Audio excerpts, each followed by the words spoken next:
أعوذ بالله من الشيطان الرجيم بسم الله الرحمن الرحيم قال لا يأتيكما طعام ترزقانه إلا نبأتكما بتأويله قبل أن يأتيكما إلى آخر الآية۔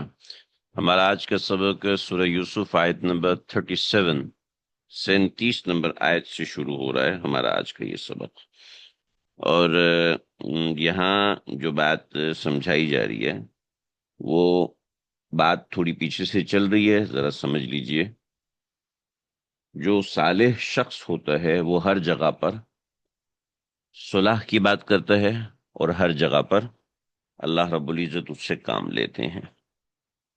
شرط ہے کہ وہ شخص صالح ہونا چاہیے۔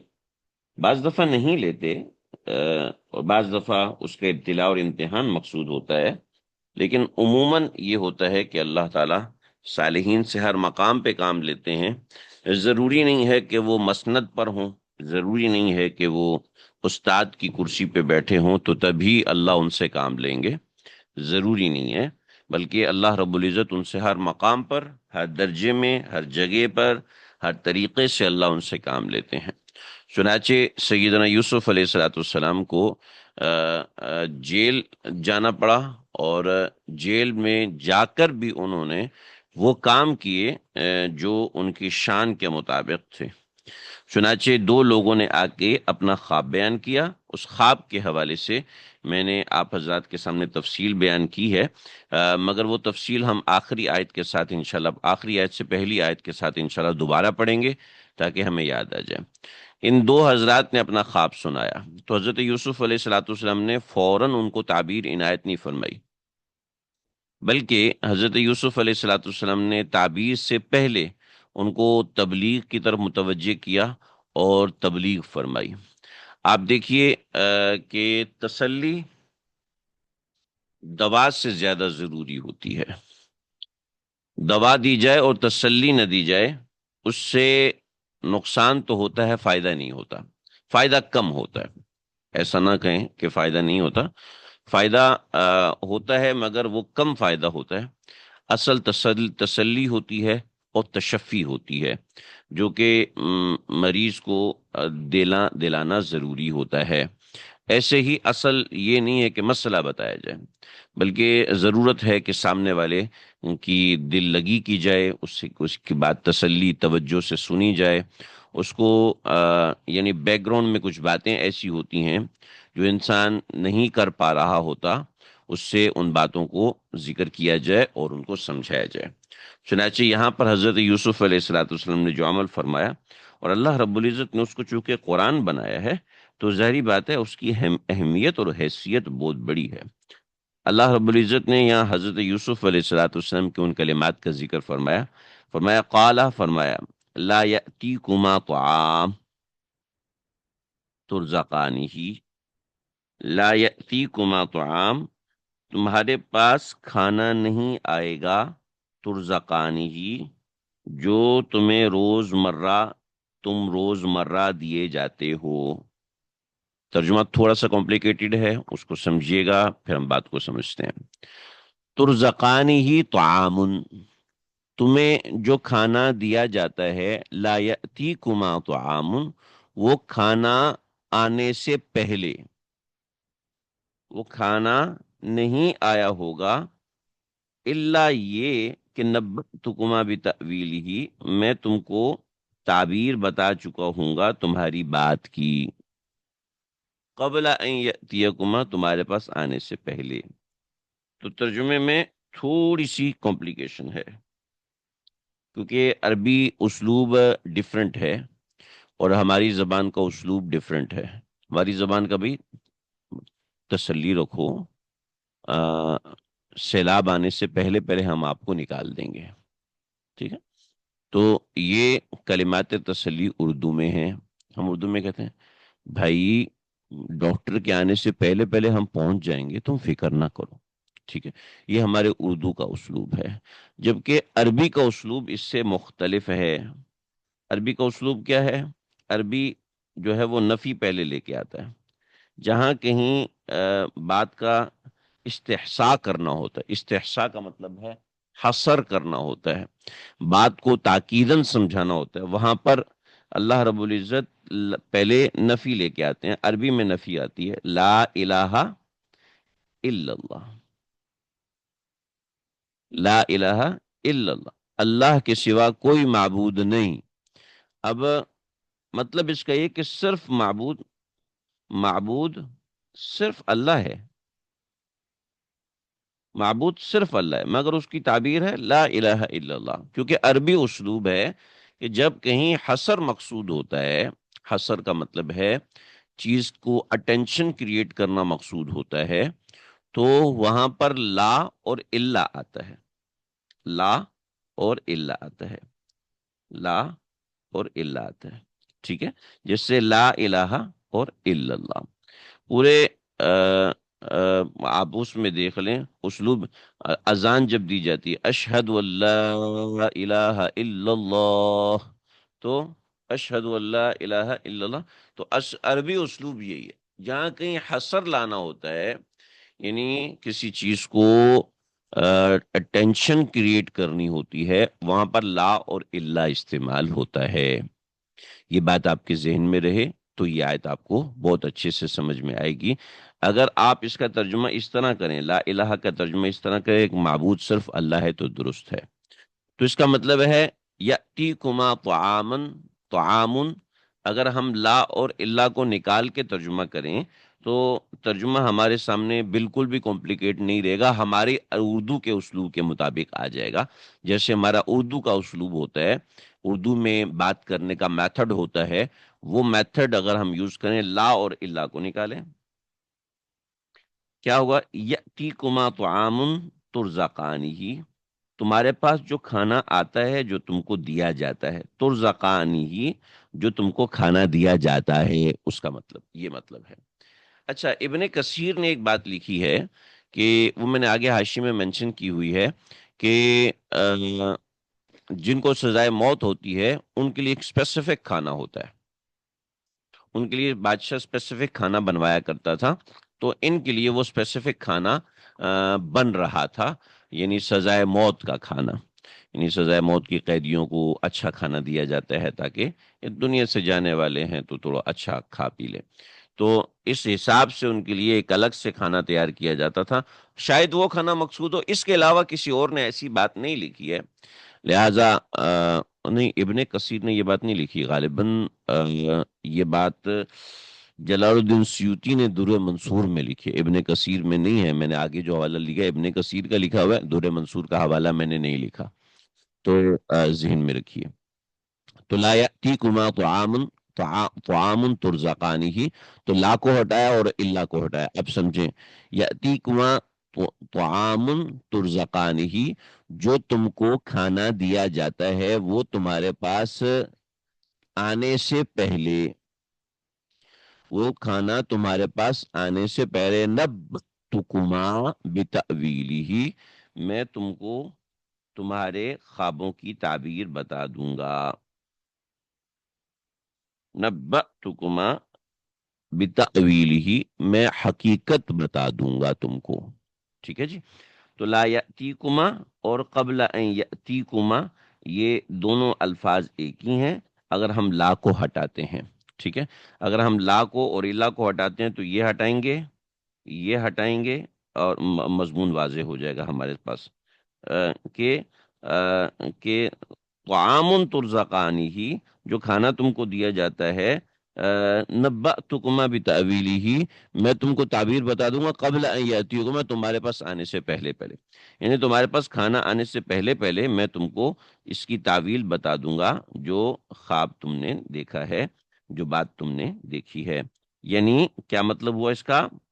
مطلب یہ ہوا کہ ہم آیت کے ترجمے کو کس طرح سمجھیں گے، آیت کے ترجمے کو ہم اس طرح سمجھیں گے ہمارے اردو کے اسلوب کے مطابق، اردو کے اسلوب کے مطابق یہ ہوگا کہ طعام ترزقانی، کھانا جو تم کو دیا جاتا ہے، ٹھیک ہے، قبل ان یأتیکما، وہ تمہارے پاس آنے سے پہلے پہلے، نبأتکما، بتأویلہ، میں تم کو تعویل دے دوں گا، تمہارے خواب کی حقیقت بتا دوں گا، یا تمہاری بات کی حقیقت بتا دوں گا۔ ٹھیک ہے جی، یہ ترجمہ سمجھ میں آ گیا آپ لوگوں کو کہ ہم نے کیسے ترجمہ کرنا ہے؟ یہ ترجمے کا مفہوم ہے۔ ٹھیک ہے جی، یہ چونکہ کمپلیکیشن ہو رہی ہے اس لیے میں نے اس کو اس طرح ذکر کیا۔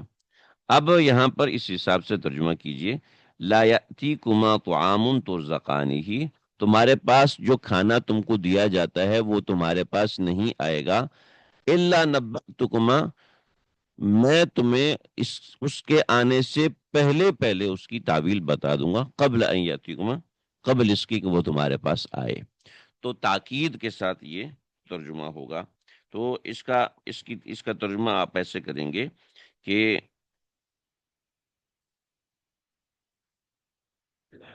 فرمایا کہ نہ آئے گا، لا یأتیکما، نہ آئے گا، طعام، وہ کھانا، ترزقانہ، جو تمہیں روزانہ دیا جاتا ہے۔ ٹھیک ہے، نہیں نہیں، جو تم روزانہ، یہ ترجمہ غلط ہے ابھی، جو تم روزانہ دیے جاتے ہو۔ ٹھیک ہے، مگر، الا، یہ نہیں، مگر یہ، الا کا ترجمہ یہ ہوگا مگر یہ کہ نبأتکما، بتا دوں گا، نبأتکما، میں تم کو، میں بتا دوں گا تم کو، بتأویلہ، اس خواب کی تعبیر، اس خواب کی تعبیر، قبل ان یأتیکما، اس کے آنے سے پہلے پہلے، یعنی اس کھانے کے آنے سے پہلے پہلے۔ یہ ترجمہ سمجھ میں آ گیا؟ لکھا اس لیے ہے، اس لیے کہ اللہ، استثناء اور لا نفی جنس، لا کے ذریعے سے ترجمے میں کمپلیکیشن آ گئی تھی، تو اس وجہ سے میں نے یہ ترجمہ یہاں پہ لکھ دیا۔ تو یہ لفظ بہ لفظ ترجمہ ہے، آپ نے اسی طرح کرنا ہے۔ سمجھ میں نہ آئے تو اس کو لکھیں، اور لکھ کر 2-3 مرتبہ دہرائیں گے تو انشاءاللہ آپ کو یہ ترجمہ واضح ہو جائے گا، سمجھ میں آ جائے گا۔ جی سمجھ میں آ گیا؟ اجے یہ جو میں کر رہا ہوں، فرمایا کہ یہ میرا کوئی کمال نہیں، ذالکما مما علمنی ربی،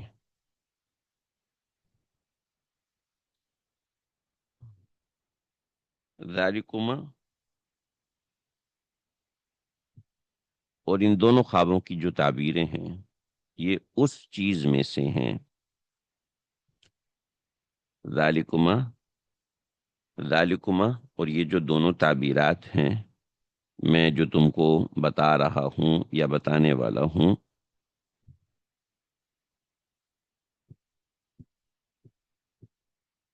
ذالکما، یہ جو تعبیریں ہیں،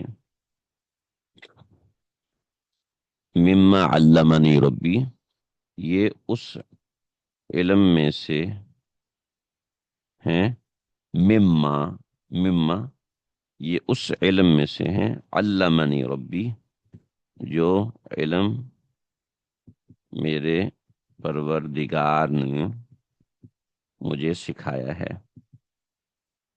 یہاں ترجمہ پورا لکھیں گے اس لیے کہ اس میں آپ اپنی فہم چلائیں گے تو گڑبڑ ہو جائے گی، پریشانی ہو جائے گی۔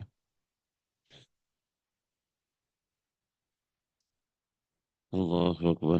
اور یہ علم جو مجھے ملا ہے، اس علم کے ملنے کی وجہ کیا ہے؟ وہ وجہ حضرت نے یہاں پر بیان فرما دی کہ اس علم کے ملنے کی وجہ ہے، انی ترکت ملت قوم لا یؤمنون باللہ، میں نے چھوڑ دیا ہے اس میں نے چھوڑ دیا ہے ملت قوم، اس قوم کا مذہب.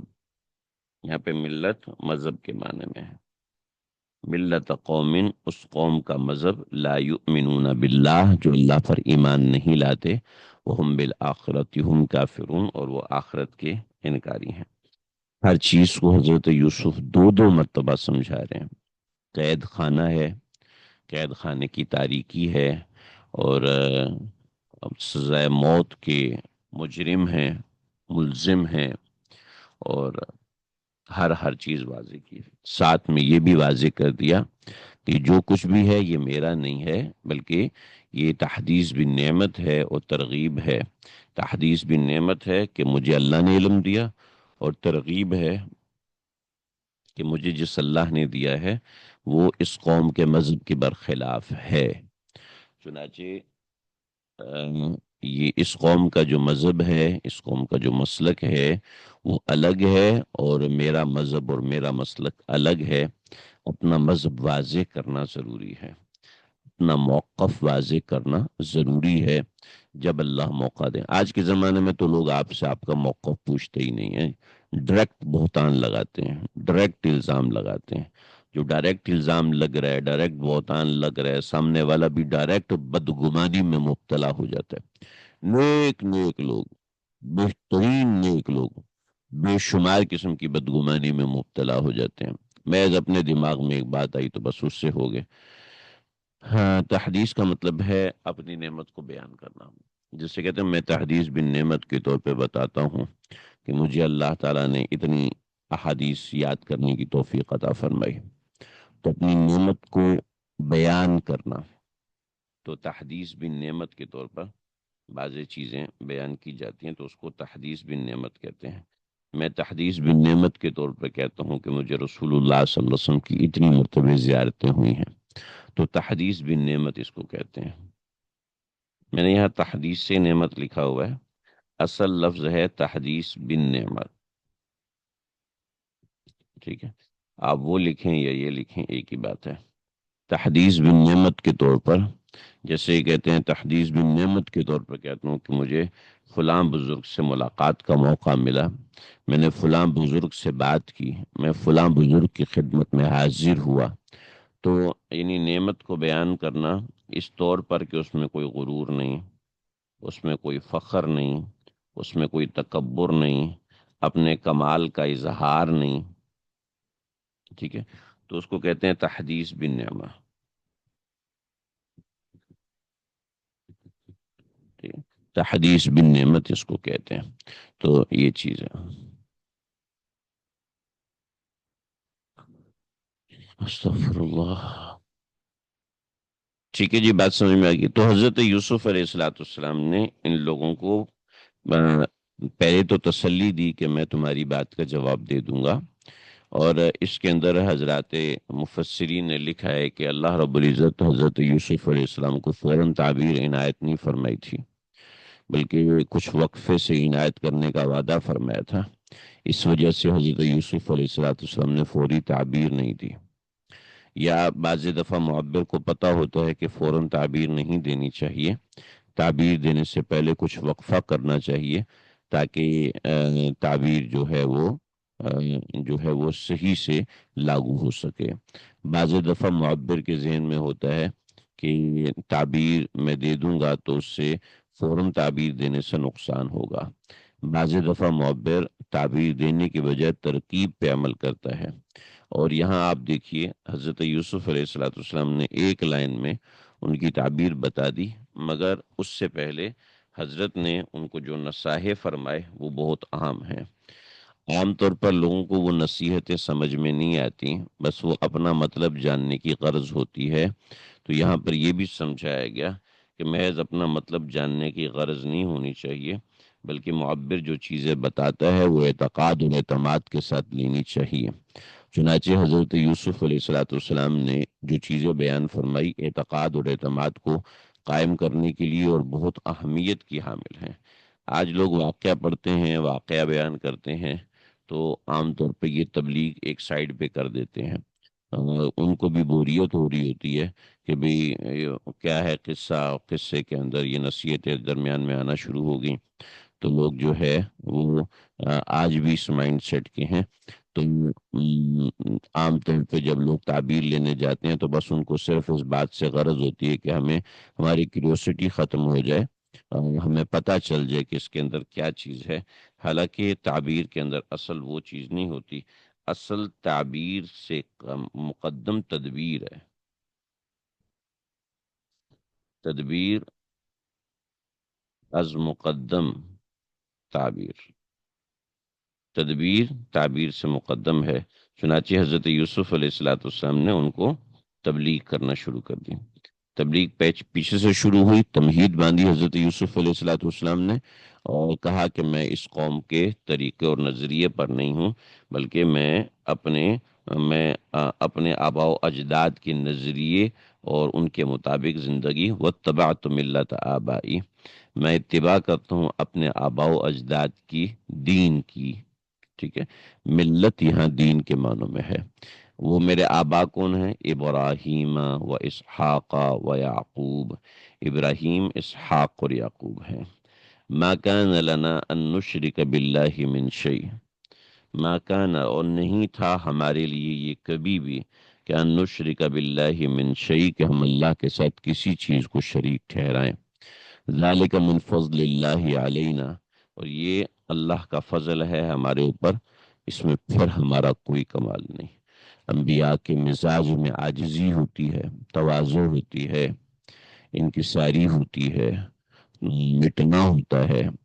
توحید کے اندر رجڈ ہے، اور اس کے ساتھ عطا کے اندر بالکل منکسر المزاج ہیں، یعنی ٹوٹا ہوا مزاج ہے کہ ہمیں کچھ بھی نہیں، صرف جو کچھ بھی ہے وہ اللہ کا ہے۔ یاد رکھیے، جب انسان کے اندر اکڑ اور تکبر آتی ہے، وہ صرف تباہ ہوتا ہے، برباد ہوتا ہے، اور کچھ نہیں ہوتا۔ جہاں انسان کی نظر اپنے مال کے اوپر ہو، اپنی دولت کے اوپر ہو، اپنے عہدے کے اوپر ہو، اپنے علم کے اوپر ہو، اپنے کام کے اوپر ہو، میں بہت کام کر رہا ہوں، میں بہت کام کر رہی ہوں دین کا، میں یہ کر رہا ہوں، میں وہ کر رہی ہوں، تو جب وہ یہ ہوتا ہے تو یہ انسان صرف تباہ ہو سکتا ہے، اس کے علاوہ کچھ بھی نہیں ہو سکتا۔ تو ذالک من فضل اللہ علینا وعلی الناس، اور لوگوں کے اوپر، ولکن اکثر الناس لا یشکرون، لیکن اکثر لوگ اس بات کے اوپر شکر ادا نہیں کرتے۔ چنانچہ اس آیت پر فوری عمل کیجیے، اپنے دل کے اندر اپنی زبان سے فوراً اللہ کا شکر ادا کریں کہ الحمدللہ اللہ تعالیٰ نے ہمیں ملت ابراہیمی پر رکھا، ملت اسحاق پر رکھا، ملت یعقوبی پر رکھا، ملت یوسفی پر رکھا، ملت محمدی پر رکھا، اور نہ صرف رکھا بلکہ جیسے انہوں نے ان کا ذکر بھی کیا، ایسے اللہ ہمیں انہی الفاظ میں ان کا ذکر پڑھنے کی، سمجھنے کی، آگے پھیلانے کی توفیق عطا فرما رہے ہیں۔ اس پہ اللہ کا کروڑہ شکر ہے۔ یہ جو ابھی آپ 25-30 لوگ میرے ساتھ بیٹھ کے پڑھ رہے ہیں، اور بعد میں بہت سے لوگ پڑھیں گے، سنیں گے، ان سب پر بھی لازم ہے کہ شکر ادا کریں کہ اللہ تعالیٰ نے آج سے 3500 سال پہلے کا طریقہ آج بھی انہی الفاظ کے ساتھ ہم تک پہنچایا ہے، اور کروڑوں درود و سلام ہو آقا صلی اللہ علیہ وسلم پر کہ جن کی وساطت سے یہ چیز ہم تک پہنچی ہے، اور ان تمام واسطوں پہ اللہ اپنی رحمت نازل فرمائے کہ جن واسطوں نے ایک ایک زبر اور زیر اور ایک نقطے اور شد اور مد اور جزم کو ہم تک پہنچایا ہے۔ الحمدللہ کہ اللہ نے ہم کو یہ توفیق دی۔ پھر آگے آگے حضرت سمجھا رہے ہیں، یا صاحب السجن، اے میرے جیل کے ساتھیو، یا صاحب السجن، اے میرے جیل کے ساتھیو، ارباب متفرقون خیر، کیا مختلف ارباب، مختلف خدا، ارباب خدا، متفرقون مختلف، ارباب کیا مختلف خدا، تو ارباب اور ارباب، تو یہ حمزہ جو شروع میں آیا، یہ جو حمزہ ہے، یہ حمزہ جو ہے یہ استفہامی ہے۔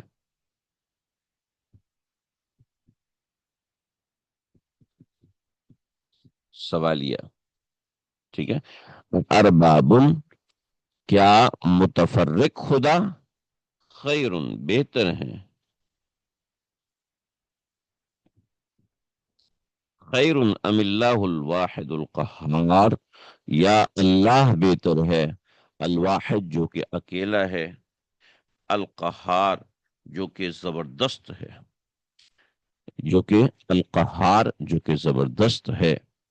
جو قہار ہم کہتے ہیں قہر ڈھانا، تو قہر کا مطلب ہے عذاب ڈھانا، یہ مطلب نہیں ہے. ٹھیک ہے. عربی میں قہار کا مطلب ہوتا ہے خوب زبردست، طاقتور، great, the great, the greatest. تو جو قہار ہے اس کا مطلب زبردست. تو الواحد القہار جو ایک ہے اور زبردست ہے. اور ساتھ نفی بھی کر دی، نفی اس کے ساتھ رکھی کہ ما تعبدون من دونہ،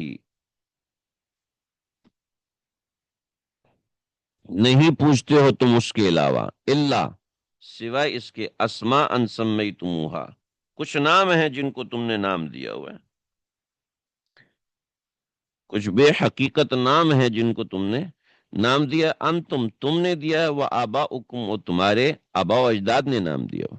بس کہ بس یہ میرا خدا ہے، بس وہ نام کا خدا ہے، حقیقت میں اس کا خدائی سے کوئی واسطہ نہیں ہے، حقیقت میں وہ کوئی خدا نہیں ہے.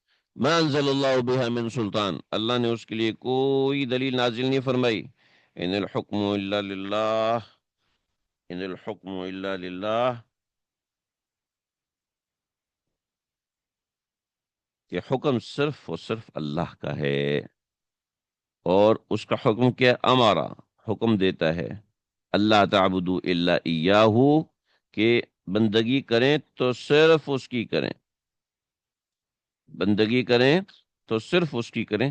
ذالک الدین القیم، یہ اصلی دین ہے، یہ اصلی دین ہے، یہی سیدھا دین ہے. لیکن کیا ہے، لیکن ولیکن اکثر الناس لا یعلمون، لیکن اکثر لوگ نہیں جانتے ہیں. ولیکن اکثر الناس لا یعلمون، لیکن اکثر لوگ نہیں جانتے ہیں. یہ حضرت یوسف علیہ السلام نے ان کو تبلیغ کی اور سمجھایا، اور کیا زبردست تبلیغ ہے کہ دوسرا نقصان پہنچا رہا ہے، دوسرا روزانہ تکلیف پہنچا رہا ہے، مگر حضرت یوسف ڈنکے کی چوٹ پر ان کو نصیحت فرما رہے ہیں. اور نفع نقصان اس کا مالک صرف اور صرف اللہ ہے، اس بات کو بار بار اور بار ہاتھ ثابت کر رہے ہیں.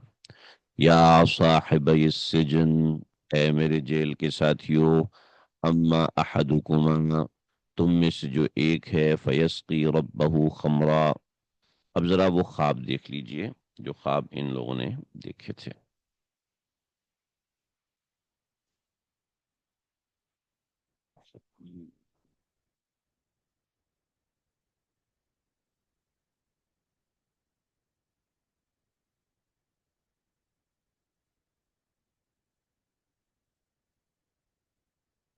یہ دیکھیے جو خواب ان لوگوں نے دیکھے تھے.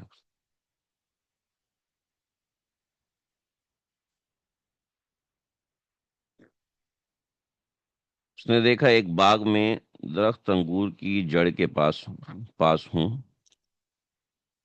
درخت میں 3 خوشے لگے ہوئے ہیں، میرے ہاتھ میں بادشاہ کا پیالہ ہے، میں نے وہ انگور نچوڑ کر پیالے میں عرق بھرا اور بادشاہ کو پلا دیا، اور بادشاہ نے اس کو پی لیا. ٹھیک ہے. حضرت یوسف علیہ نبینا علیہ الصلوۃ والسلام و تسلیمات نے اس کی تعبیر بتائی کہ درخت میں 3 خوشے لٹکے ہوئے ہیں. 3 خوشوں کا مطلب ہے 3 دن، مطلب 3 دن تک تم جیل میں رہو گے. اور انگور کی جڑ کے پاس مطلب جڑ زندگی کی علامت ہے، جڑ یہ علامت ہے کہ زندگی ملے گی. اور 3 خوشے مطلب 3 دن کے بعد زندگی ملے گی. اور میرے ہاتھ میں بادشاہ کا پیالہ ہے، مطلب عہدہ ہے. ٹھیک ہے. اور عہدہ صرف خالی عہدہ نہیں بلکہ وہ اعتماد کے ساتھ نچوڑ رہا ہے، بادشاہ کو پلا رہا ہے اور بادشاہ اس کو پی بھی رہا ہے، مطلب آزادی ہے۔ اور دوسرا وقال الآخر انی ارانی احمل فوق رأسی خبزا تأکل الطیر منه، دوسرے نے باورچی نے کہا کہ میرے سر پر 3 ٹوکریاں ہیں، مطلب یہ 3 دن تک سر کے بل رہے گا، مطلب سزائے قید کا مجرم، سزائے موت کا مجرم رہے گا، جس میں روٹیاں ہیں، یعنی ان 3 دنوں میں عبرت کا سامان ہے، شکاری پرندے اس کو نوچ نوچ کر لے جا رہے ہیں، مطلب یہ ہے کہ وہ عبرت کا سامان بنے گا لوگوں کے سامنے، کہ پرندے جس چیز کو اچک رہے ہیں، اور تو مطلب یہ ہے کہ وہ ایسی چیز ہے جو آسمانی مصیبت ہے جو ان کے سر پہ آ کے اس سے چیز چھین کر لے کے جا رہی ہے۔ اللہ اکبر کبیر۔ چنانچہ حضرت یوسف علیہ السلام نے اس کی تعبیر تھی، میں نے پتہ نہیں صحیح بتایا کہ نہیں بتایا، ہم اس کو پڑھ لیتے ہیں۔ اے میرے جیل کے ساتھیوں، تم میں سے ایک یہاں خواب کی تعبیر شروع فرمائی کہ احدکما سے ساقی مراد ہے، فیسقی ربہ خمرہ، وہ اپنے آقا کو شراب پلائے گا، یعنی اپنے عہدے پر واپس لوٹ جائے گا۔ اور دوسرا نان بائی فیسلبو فیاکل الطیر من رأسہ، اس کو سولی دی جائے گی، پرندے اس کے سر کی طرف سے کھائیں گے۔ روایت تفسیر میں ہے کہ آپ نے پہلے کو کہا تم نے جو انگور کی بیل اس کی خوبصورتی دیکھی اس سے مراد بادشاہ ہے اور اس کے ہاں تیری اچھی حالت ہے، باقی 3 شاخوں سے مراد 3 دن ہیں جو تمہیں جیل میں گزارنے پڑیں گے، پھر تم نکل جاؤ گے اور اپنی ذمہ داری کو دوبارہ جا کے سنبھال لو گے۔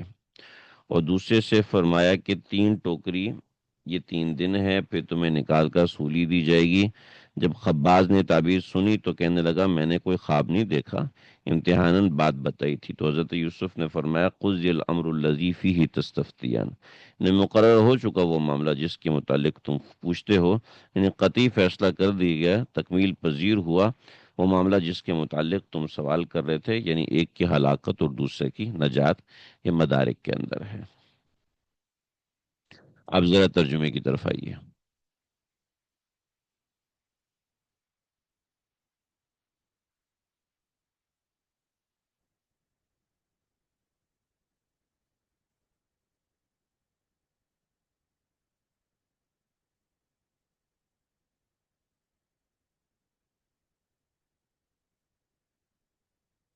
یہاں حضرت نے ان کو تعبیر ارشاد فرمائی، یا صاحبی السجن، اے میرے جیل کے ساتھیو، اما احدکما، تم میں سے ایک، فیسقی ربہ خمرہ، وہ اپنے بادشاہ کو شراب پلائے گا، اما الآخر، اور جو دوسرا ہے، فیسلبو، اس کو سولی دی جائے گی، فتأکل الطیر من رأسہ، اور پرندے اس کے سر کو نوچ نوچ کے کھائیں گے۔ تو پھر جو نان بھائی ہے اس نے کہا کہ نہیں، ہم تو ایسے کہانی سنائی تھی آپ کو، کوئی خواب شاب نہیں تھا، ہم تو ایسے ہی سٹوری گھڑ رہے تھے۔ فرمایا قضی الامر الذی فیہ تستفتیان، فیصلہ ہو گیا جس کے متعلق یہ لوگ سوال کر رہے تھے۔ ہمارے اس سجی سے یہ ایک صاحب آئے اور انہوں نے سوال کیا کہ ایک خواب انہوں نے دیکھا، تو حضرت نے فرمایا کہ بھئی رہنے تو اس کی تعبیر مت پوچھو۔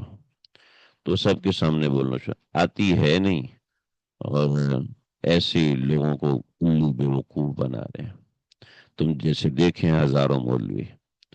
تو کہا کہ میں تعبیر نہیں بتا رہا تمہاری وجہ سے، نہیں تو بتا دو تو تم ذلیل ہی ہوگے۔ کہا چھوڑ مولوی، ایسے لمبی لمبی باتیں کر رہا ہے۔ تو فرمایا اچھا یہ بات ہے تو سن لے، اپنی ساس کے ساتھ زنا میں مبتلا ہے، اور یا تو لوگوں کے سامنے ٹوپی پہن کے ہے، داڑھی رکھی، تجھے شرم نہیں آتی، ساس کے ساتھ زنا میں مبتلا ہے۔ پوری مسجد کے اندر ہو کا عالم ہو گیا، اوئے ہوئے ہوئے کہ یہ کیا ہوا۔ وہاں سے بھاگا ہے، تھوڑی دیر کے بعد اس سجی کے پاس آیا، کہا حضرت مبتلا تو ہوں لیکن شرمندہ بھی ہوں بہت زیادہ، کہ ساس کے معاملات ہی ایسے، آپ آگے بتائیں کہ مجھے کیا کرنا چاہیے۔ بتایا آپ کی تو بیوی حرام ہو چکی ہے، بیوی کے ساتھ رہنا آپ کا درست نہیں ہے، اس کو فارغ کرو۔ اب میں تو بیوی سے پیار پیار کرتی تو یہ حرکتیں کرتے، جھوٹ بول کے پیار کرتے ہو۔ تو ایسی چیزیں ہوتی ہیں جی، معبر کے سامنے بہت سی چیزیں کھل کے سامنے آ جاتی ہیں، مگر بعض دفعہ بولتا نہیں ہے۔ تو قضی الامر الذی فیہ تستفتیان، کہ جو تم سوال کر رہے تھے وہ ہو گیا۔ وقال الذی، اور کہا اس شخص سے، ظن انہ ناج منہما، جس کے بارے میں حضرت یوسف کو گمان تھا کہ یہ نجات پا جائے گا، کیا کہا؟ اذکرنی عند ربک، بادشاہ کے سامنے میرا ذکر کرنا۔ یہ حضرت یوسف علیہ السلام نے ایک تدبیر کی اپنی رہائی کے لیے، لیکن کیا ہوا؟ فَأَنْسَاهُ الشَّيْطَانُ، تو شیطان نے اس کو بھلا دیا۔ فَأَنْسَاهُ الشَّيْطَانُ ذِكْرَ رَبِّهِ، شیطان نے اپنے بادشاہ کے پاس اس کے ذکر کو بھلا دیا۔ فَلَبِثَ فِي السِّجْنِ، تو انہوں نے جیل میں گزارے، بِضْعَ سِنِينَ، 7 سال۔ بضع کہتے ہیں 6 سے 9 سال کے وقت کو۔ بعضی روایتوں میں آتا ہے رسول اللہ صلی اللہ علیہ وسلم نے فرمایا کہ اگر حضرت یوسف علیہ السلام یہ نہ کرتے تو جلدی رہا ہو جاتے ہیں، مگر یہ روایت علامہ ابن کثیر کے مطابق قابل قبول نہیں ہے۔ معرف القرآن میں حضرت نے اس کو لکھا ہے، دیگر اکابرین نے اس کو درجہ قبولیت کا دیا ہے۔ بظاہر اس میں کوئی ایسی بات ہے نہیں، چلیں جسے حضرت یوسف علیہ السلام نے خواب کی تعبیر کے مطابق اپنے خیال میں جیل خانے سے آزاد ہونے والا سمجھا تھا، اس سے درپردگہ علیحدگی میں انہیں وہ دوسرا باورچی نہ سنے، فرمایا کہ بادشاہ کے سامنے ذرا میرا ذکر بھی کر دینا، لیکن وہ اس بات کو بالکل بھول گیا۔ یہ بھی ایک شیطانی چال ہی تھی جس سے نبی اللہ کئی سال تک جیل خانے میں قید رہے۔ بس ٹھیک قول یہی ہے کہ فَأَنْسَاهُ میں ہو کی ضمیر کا مرجع نجات پانے والا شخص ہی ہو۔ گویا یہ بھی کہا گیا کہ یہ ضمیر حضرت یوسف کی طرف پھرتی ہے کہ فَأَنْسَاهُ الشَّيْطَانُ ذِكْرَ رَبِّهِ، کا مطلب یہ ہے کہ حضرت یوسف اپنے پروردگار کے ذکر کو بھول گئے تھے، اس لیے اس کو کہہ دیا نہ۔ غلط بات، غلط بات۔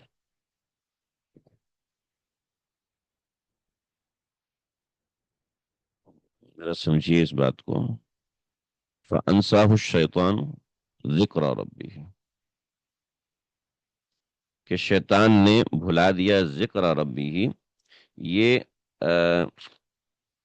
ناج ناج کی طرف منسوب ہے کہ وہ شخص جو کہ آزاد ہونے والا تھا اس کو اللہ رب العزت نے حضرت یوسف نے بولا تو وہ شخص بھول گیا۔ جو بعضی حضرات نے یہ کہا کہ فَأَنْسَاهُ الشَّيْطَانُ ذِكْرَ رَبِّهِ، تو یہ فَأَنْسَاهُ، اچھا، فَأَنْسَاهُ کی ضمیر ناج کی طرف مڑ رہی ہے جی، غلط ہو گیا۔